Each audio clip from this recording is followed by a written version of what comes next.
महापालिका निवडणूक प्रचाराला आता वेग आलाय। 29 महापालिकेतले राजकीय वातावरण चांगलंच तापतंय। आरोप प्रत्यारोपाच्या फैरी झडतायत, मात्र यातून विकासाचे मुद्दे अजूनही दूरच आहेत। अशीच काही निवडक वक्तव्य पाहूया हॅलो माइक टेस्टिंग मध्ये।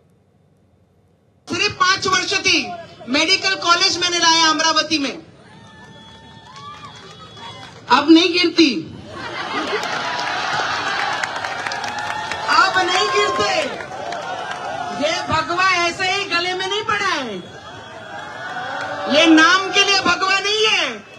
जिन्होंने बेईमानी की, जब तक उनको एक एक का बदला नहीं लूंगी तब तक कोई शांत होती नहीं नवनीत राणा इस बार। काही लोक मी ज्यांना ताकद दिली ती मला सोडून दिली, ती भली ताकदवान आहेत पण गिरी सोडून।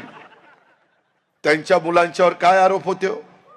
कशा पद्धतीने तुम्ही दादागिरी करता, तुम्ही दहशत निर्माण करता, गुंडगिरी करता। ज्या गावच्या बोरी असतात त्याच गावच्या बाबळी असतात हे विसरू नका।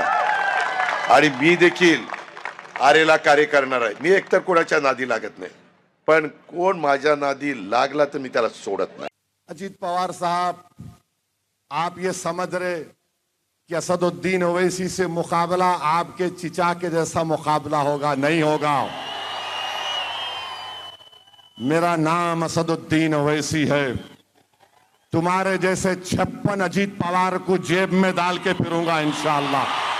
देवेंद्र फडणवीस हे शॉर्ट टर्म मेमरी लॉस त्यांना झालेला आहे, त्यामध्ये गजनी आहेत आणि प्रत्येक वेळेस ते एक असा संदर्भ घेऊन येतात तो पुढे ते विसरून जातात।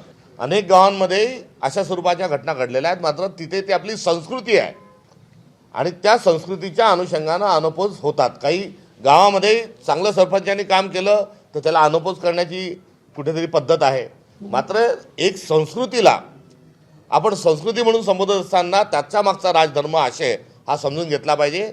देवेंद्र फडणवीस विकृती लपवण्याकरता जी संस्कृती दाखवतात आहे हा त्यांचा केविलवाना प्रयत्न आहे। एबीपी माझा, उघडा डोळे बघा नीट।